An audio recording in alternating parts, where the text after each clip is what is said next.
Hi friends, మన భారతదేశ చరిత్ర చాలా గొప్పది. కానీ అందులోనే కొన్ని భయానకమైన విషాదకరమైన ఘట్టాలు కూడా చోటు చేసుకున్నాయి. ప్రపంచం ముందుకు వెళ్తుంటే మన దేశ చరిత్రలో కొన్ని చేదు సంఘటనలు ఎప్పటికీ మనసులో మిగిలిపోతాయి. లక్షలాది మంది అమాయక ప్రజలు ప్రాణాలు పోగొట్టుకున్న అతిపెద్ద మానవ హత్యాకాండాల గురించి ఈ వీడియోలో తెలుసుకుందాం. నంబర్ 1, జలియన్ వాలాబాగ్ ఇన్సిడెంట్ 1919. 19వ శతాబ్దం చివరి నుండి భారతదేశం మీద బ్రిటిష్ పాలన మరింత నిరంకుశత్వంగా మారింది. ప్రజల పట్ల వివక్ష, భయం నింపే పాలన మొదలైంది. 1915లో మొదలైన మొదటి ప్రపంచ యుద్ధంలో భారత సైనికులు బ్రిటిష్ వైపు పోరాడడానికి పంపించబడ్డారు. అయితే యుద్ధం ముగిసిన తర్వాత కూడా నిరంకుశత్వ పాలన కొనసాగించారు. 1919లో బ్రిటిష్ ప్రభుత్వం రౌలత్ చట్టాన్ని అమలులోకి తెచ్చారు. దీనివల్ల పోలీసులు, అధికారులు ఎవరినైనా కోర్టు విచారణ లేకుండా అరెస్ట్ చేయవచ్చు, పత్రికల స్వేచ్ఛను నియంత్రించవచ్చు. దీనివల్ల ప్రజల్లో అసంతృప్తి మొదలైంది. ఈ చట్టానికి వ్యతిరేకంగా దేశమంతటా నిరసనలు ప్రారంభమయ్యాయి. మహాత్మా గాంధీ సత్యాగ్రహ ఉద్యమానికి పిలుపునిచ్చారు. పంజాబ్ రాష్ట్రంలోని అమృత్సర్ పట్టణం ఈ నిరసనలకు కేంద్రంగా మారింది. అది ఏప్రిల్ 13, 1919 వైశాఖి పండుగ రోజు. ఆ రోజు పంజాబీ ప్రజలకు పవిత్రమైన రోజు. చాలామంది ప్రజలు జలియన్ వాలాబాగ్ అనే పబ్లిక్ ప్లేస్లో సమావేశమయ్యారు. ఆ ప్రాంగణం 6 ఎంట్రీలతో, చాలా వరకు గోడలతో ఇరుకుగా ఉంటుంది. సమావేశమైన వారిలో చాలామంది ఆయుధాలు లేని సాధారణ ప్రజలు. బ్రిటిష్ ఆర్మీ అధికారి జనరల్ డయ్యర్ తన సైన్యంతో అక్కడికి వచ్చాడు. ఎలాంటి హెచ్చరికలు లేకుండా అక్కడ గుమిగూడిన జనంపై కాల్పులు జరపమని ఆదేశించాడు. 10 నిమిషాల పాటు నిరంతర కాల్పులు జరిపారు. తప్పించుకునే మార్గం లేక వేల మంది జనం ఒకరి మీద ఒకరు పడి చనిపోయారు. కొంతమంది అక్కడే ఉన్న బావిలోకి దూకి చనిపోయారు. బ్రిటిష్ అధికార లెక్కల ప్రకారం 379 మంది మృతి చెందారని ప్రకటించారు. కానీ భారత లీడర్లు, స్వతంత్ర ఉద్యమకారుల లెక్కల ప్రకారం అయితే 1000 మందికి పైగా చనిపోయినట్లు అప్పట్లో అంచనా వేశారు. ఈ ఘటనపై అంతర్జాతీయ మీడియా మరియు పౌర హక్కుల సంస్థలు తీవ్రంగా స్పందించాయి. ఈ ఘటన జరిగిన అనంతరం భారతదేశ యువకుల్లో తీవ్ర కోపం కనిపించింది. కొన్ని నెలల తర్వాత ఉద్దమ్ సింగ్ అనే యువకుడు 1940లో బ్రిటన్ వెళ్ళి మైకేల్ డయ్యర్ అనే బ్రిటిష్ గవర్నర్ను కాల్చి చంపాడు. ప్రస్తుతం జలియన్ వాలాబాగ్ ప్రాంతాన్ని భారత ప్రభుత్వం స్మారక స్థలంగా మార్చింది. ప్రతి సంవత్సరం వేలాది మంది ప్రజలు అక్కడికి వెళ్ళి వారి త్యాగాన్ని స్మరించుకుంటారు. నంబర్ 2, నోకాలి మారణకాండ 1946. ఇది భారతదేశ చరిత్రలో మత విద్వేషం ఎంతటి ఉగ్రరూపం దాల్చిందో చూపించిన భయానక ఉదాహరణ. నోకాలి అనే ప్రాంతం అప్పటి అఖండ బెంగాల్లో ఉండేది. ప్రస్తుతం ఇది బంగ్లాదేశ్లో ఉన్న జిల్లా. అక్కడ అధికంగా ముస్లిం జనాభా ఉండేది. హిందూ జనాభా కూడా కొంతమేరకు ఉండేది. 1946లో భారతదేశ విభజన ఆలోచన ప్రజల్లో భయం కలిగించింది. ముస్లిం లీగ్ ప్రత్యేక ముస్లిం దేశం కోసం గట్టిగా డిమాండ్ చేస్తూ డైరెక్ట్ యాక్షన్ డే అనే నినాదం ఇచ్చింది. ఈ నేపథ్యంలో ఆగస్టు 16, 1946లో కలకత్తాలో మత కలహాలు ప్రారంభమయ్యాయి. అది ముంబై, బీహార్కి కూడా వ్యాపించి అక్టోబర్ నాటికి నోకాలి చేరుకుంది. అక్టోబర్ 10 నుండి నవంబర్ మధ్య వరకు నోకాలి జిల్లాల్లో హిందూ కుటుంబాలపై భారీగా దాడులు జరిగాయి. హిందువుల ఇళ్లను తగలబెట్టడం, హిందూ పురుషులను హత్య చేయడం, మహిళలపై అత్యాచారాలు, బలవంతపు మత మార్పులు జరిగాయి.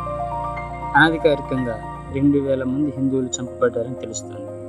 సుమారు 50,000 మందికి పైగా తమ ఇళ్లను వదిలి పారిపోవాల్సి వచ్చింది. నోకాలి మారణకాండ భారత రాజకీయాలను తారుమారు చేసింది. హిందూ సమాజంలో ముస్లింలపై భయం, అసహనం పెరిగింది. అదేవిధంగా బీహార్లో హిందువులు ప్రతీకార దాడులు జరిపారు. ఈ సంఘటనలు చివరికి భారతదేశ విభజన వేగవంతం చేశాయి. హిందూ ముస్లిం సమాజాల భవిష్యత్తులో పక్కపక్కన నివాసం కష్టమన్న భావనను రేకెత్తించాయి. ఇక నంబర్ 3, భారత్ పాకిస్తాన్ విభజన 1947. బ్రిటిషర్లు భారతదేశాన్ని వదిలిపెట్టే సమయంలో ముస్లిం లీగ్ ప్రత్యేకంగా ముస్లింల కోసమని పాకిస్తాన్ అనే దేశం కావాలని డిమాండ్ చేసింది. ఇది హిందూ ముస్లింల మధ్య తీవ్ర ఉద్రిక్తతలకు దారితీసింది. లార్డ్ మౌంట్ బాటన్ నేతృత్వంలో జూన్ 3న ప్లాన్ ప్రకారం భారతదేశం 2 దేశాలుగా విభజించబడింది. ఆగస్టు 14, 15 తారీఖుల్లో చరిత్రలో స్వాతంత్ర్యం పొందిన రోజులుగా గుర్తుండిపోయినా ఆ రోజులు వేలాది మంది ప్రజల జీవితాల్లో రక్తపు కన్నీటి దినాలయ్యాయి. ఈ విభజన సమయంలో ముఖ్యంగా పంజాబ్, బెంగాల్, బీహారు, ఢిల్లీ వంటి ప్రాంతాల్లో ప్రజలు మతపరంగా విడిపోయారు. ఊరూరా, వీధి వీధి హిందూ ముస్లిం మత ఘర్షణలు చెలరేగాయి. పాకిస్తాన్ వెళ్లే హిందువులు, సిక్కులు ఉన్న రైళ్లను అర్ధాంతరంగా ఆపి ఉగ్రవాదులు హింసకు పాల్పడేవారు. అలాగే భారత్ వైపు వచ్చే ముస్లింలు కూడా హిందువుల చేతిలో దాడికి గురయ్యారు. పాకిస్తాన్ నుంచి వచ్చిన కొన్ని రైళ్లు మొత్తం మృతదేహాలతో నిండిపోయి ఢిల్లీకి చేరిన దృశ్యం చరిత్రలో చెరగని ముద్రగా మిగిలిపోయింది. అంచనా ప్రకారం ఈ మొత్తం ఘటనలో దాదాపు 10 లక్షల మందికి పైగా చనిపోయారు. 1,50,00,000 మంది భారత్ నుంచి పాకిస్తాన్కి, పాకిస్తాన్ నుంచి భారత్కి వలస వెళ్లారు. లక్షలాది ఇళ్ళు, గ్రామాలు తగలబెట్టబడ్డాయి. మహిళలపై అత్యాచారాలు, బలవంతపు మత మార్పులు జరిగాయి. అందుకే ఈ హత్యాకాండను చరిత్రకారులు బ్రిటిష్ పాలన విఫలం, ప్రమేయ నాయకత్వ అసమర్థత అని విమర్శించారు. ఢిల్లీ నగరంలో హింసను ఆపేందుకు గాంధీ గారు ఆమరణ నిరాహార దీక్షను చేపట్టారు. నంబర్ 4, నల్గొండ మారణహోమం 1948. భారతదేశానికి స్వాతంత్రం వచ్చిన తర్వాత కూడా కొన్ని ప్రాంతాల్లో స్వాతంత్రం లభించలేదు. అందులో ప్రధానంగా ఒకటి హైదరాబాద్ రాజ్యం. ఇక్కడ నిజాం ప్రభుత్వం రాజ్యాన్ని పాలిస్తుంది. భారతదేశంలో కలిసిపోవాలని ప్రజలు కోరిన నిజాం మాత్రం ఆ దేశంతో కలవడానికి ముందుగా తలంచి నిలిచాడు. హైదరాబాద్ రాష్ట్రంలో నిజాం రాజు ప్రజలపై ఉక్కుపాదం మోపి పరిపాలిస్తున్నాడు. నిజాం ప్రభుత్వానికి కీలకమైన మద్దతుదారులు రజాకారులు. రజాకారులు అనేవాళ్ళు నిజాం ప్రభుత్వానికి భక్తులుగా ఉండి ప్రజలపై తీవ్రంగా హింసను ప్రదర్శించేవారు. గ్రామాల్లోకి వెళ్ళి స్వాతంత్ర్యం కోసం పోరాడే వారిని టార్గెట్ చేసేవారు. అలాంటిది ఒక సంఘటనే నల్గొండ జిల్లాలోని బండాల గ్రామంలో చోటు చేసుకుంది. బండాల గ్రామం అప్పట్లో రైతులతో నిండిన ఒక చిన్న గ్రామం. కానీ ఈ గ్రామ ప్రజలు ఆంధ్ర మహాసభ, కమ్యూనిస్టు ఉద్యమాలకు మద్దతునిస్తూ నిజాం పాలనకు వ్యతిరేకంగా నిలబడ్డారు.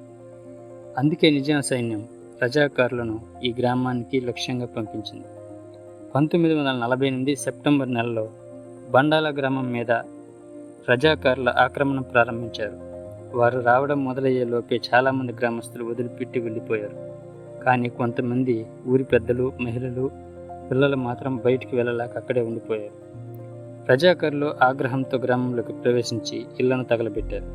రైతుల కళ్ళ ముందే వారింటి పెద్దల్ని చంపారు. మహిళలపై అత్యాచారం చేశారు. ఈ దాడిలో బండాల గ్రామంలో 60 మందికి పైగా గ్రామస్తులు చంపబడ్డారు. చాలామందిని సజీవ దహనం చేశారు. వారిలో పసివాళ్ళు ఉన్నారు. బండాల మారణహోమం తెలంగాణ దమనకాండలో ఒక చీకటి అధ్యాయం. భారత ప్రభుత్వం 1948 సెప్టెంబర్లో పోలీస్ యాక్షన్ పేరుతో హైదరాబాద్పై దాడి చేసి నిజాంను గద్దెదించారు. ప్రతి సంవత్సరం సెప్టెంబర్లో గ్రామస్తులు బండాల మారణహోమం అమరవీరులను స్మరించుకుంటూ నివాళులు అర్పిస్తుంటారు.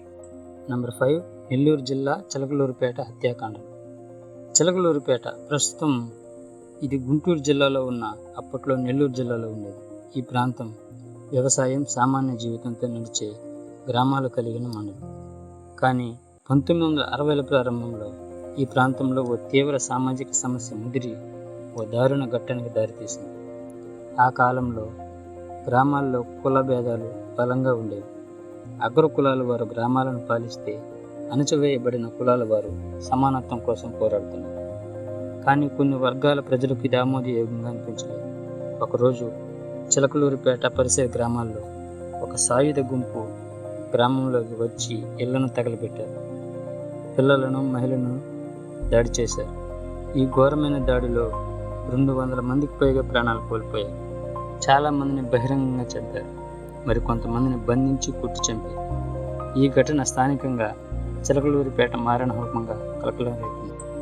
ఈ దాడి తర్వాత రాష్ట్ర వ్యాప్తంగా విమర్శలు వెల్లువెత్తాయి. పత్రికలు ఈ దాడిని తీవ్రంగా ఖండించాయి. ప్రభుత్వ యంత్రాంగం విఫలమైంది.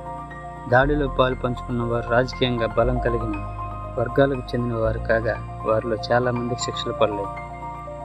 ఈ వీడియోని సగంలో ముగిస్తున్నందుకు క్షమించాలి ఫ్రెండ్స్, ఎందుకంటే ఈ వీడియోకి లెంత్ ఎక్కువైంది. దానివల్ల పార్ట్ 2లో మిగతా సంఘటనల గురించి చర్చించుకుందాం. ఈ వీడియో మీకు నచ్చినట్లయితే వీడియోని లైక్ చేసి షేర్ చేయండి.